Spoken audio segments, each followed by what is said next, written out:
Most correction officers spend their entire careers enforcing the law from behind prison walls. They are trusted to keep dangerous situations under control, protect both staff and inmates, and make difficult decisions under enormous pressure.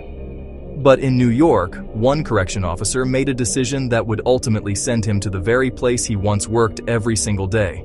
His name was David Kingsley. Before anyone across America had heard his name, Kingsley was just another correction officer working at Marcy Correctional Facility. Like thousands of officers across the country, his job involved supervising inmates and maintaining order inside a maximum security prison.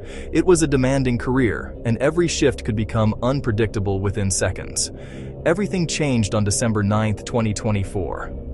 That evening, 43-year-old inmate Robert Brooks arrived at Marcy Correctional Facility after being transferred from another New York prison. Prison transfers happen every day, and there was nothing unusual about Brooks' arrival.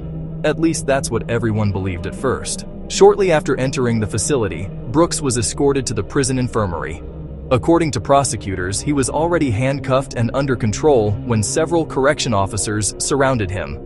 What happened over the next few minutes would eventually shock the entire country.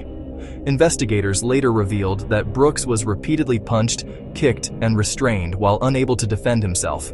Even more surprising was the fact that several officers were wearing body cameras. Some believed the cameras were inactive. They were wrong. Although the cameras were not fully activated, they were still recording silent standby footage that captured much of what happened inside the room.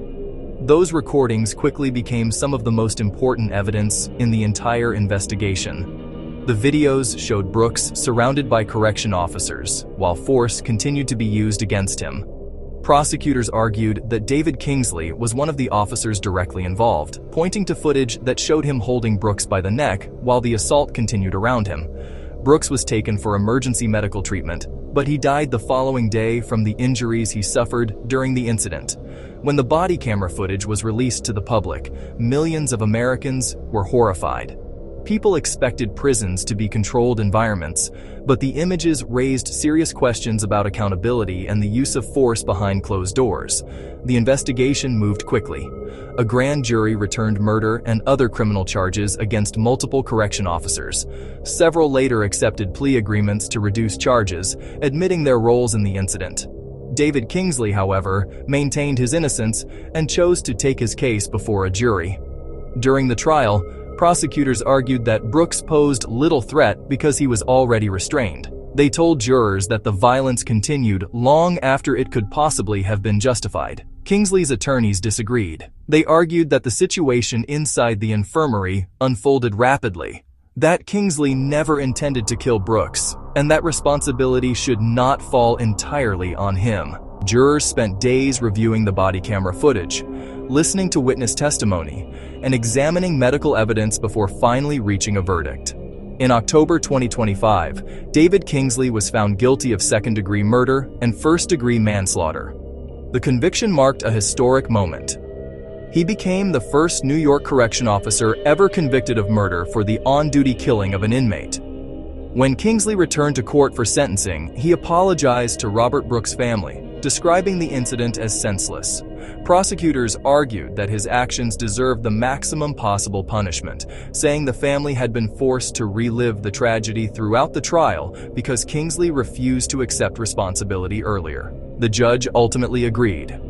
David Kingsley was sentenced to 25 years to life in prison. For Robert Brooks' family, no sentence could ever undo what happened that night.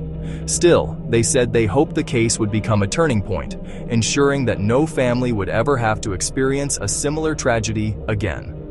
The case also sparked widespread calls for reform inside New York's prison system, including new requirements for cameras and greater transparency whenever an inmate dies in custody.